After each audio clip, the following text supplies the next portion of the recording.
And we're back talking about things that City Hall can do instead of raising your property taxes. Franco, I'm going to come to you. The biggest area of spending in any city government tends to be labor costs, but yet when it's budget time, we rarely seem to hear about city politicians ever tackling this. Do you see any problems with that particular area of spending? How much room for belt tightening is there from your perspective? Well, simple answer, huge problem and a lot of area to actually tighten the belts. Now, look, when you crunch the numbers, you look at all government employees across Canada, well, they're earning a 9% wage premium compared to their private sector counterparts that are doing similar jobs. You talk about the massive property tax hikes coming in Toronto, somewhere between 10.5% and 16.5%. Well, folks, you have Mayor Chow, the mayor of Toronto, running around saying the cupboards are bare, the cupboards are bare. Yet last year alone, the city of Toronto gave 29,000 city bureaucrats a pay raise, costing taxpayers 90 million smackers. So listen to this, folks. How are the cupboards truly bare if they have tens of millions of dollars to hand out pay raises to their bureaucrats? This is a simple example of how spending gets out of control, how politicians go in front of the cameras, claim that the cupboards are bare, and then hammer you with tax hikes, when the fact of the reality is that you've got these ballooning bureaucracies going across Canada. And the real fact is that the cities can cut spending, and the bureaucracy is a perfect place for them to look. So I want to push back on you there. It's been decades in this country since we've actually seen a government reduce government employee pay. I'm talking about an actual pay cut.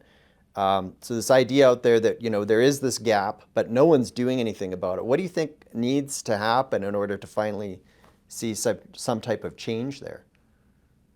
Yeah, okay, two things. Okay, so number one, let's go back to, you mentioned decades ago. Well, let's go back to Alberta's government under the Premier Ralph Klein. What did he say before he gave everyone a 5% haircut? He said, hey, look, folks, taxpayers are struggling. We all have to tighten our. So either you lay off 5% of workers or you all pitch in and take a 5% pay cut. Now, fast forward to today, the economic realities facing Canadians, whether people are struggling to afford the price of hamburger meat or worried about their mortgage payments going through the roof, I certainly think it's time for everyone to share the burden of these difficult times. And I think a similar approach to what Ralph Klein did in Alberta is necessary here. But number two, you actually need the politicians to lead by example. Chow may be up for a $7,600 pay raise in or around there. So look, how are politicians going to sell the needed cuts to the bureaucracy when they themselves have been taking pay raises in many recent years, or aren't even willing to take a cut themselves? Okay, so two things. Number one, everyone has to share in the tough times. And number two, politicians controlling the public purse strings need to take a cut themselves.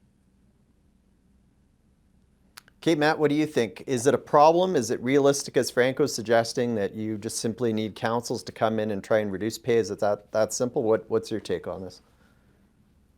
Well, I think it is a problem. Franco cited the number of 9 to 10% in terms of employees, public sector employees getting a pay premium versus private sector counterparts.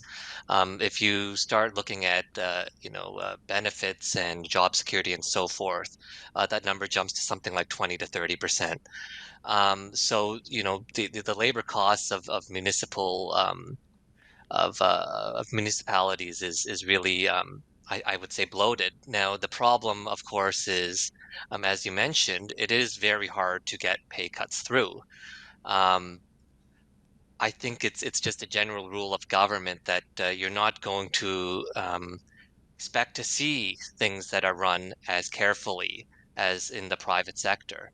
And I think the solution there really is more, if you want government to be more efficient, you're to some degree, it's a false hope. It's never going to happen. Governments are inefficient almost by design. If you want to reduce the cost of government, it's not for government to be more efficient. Maybe it's for government to do less. Uh, One of the examples from Toronto is golf, for example. The city has city operated and city owned golf courses that lose money.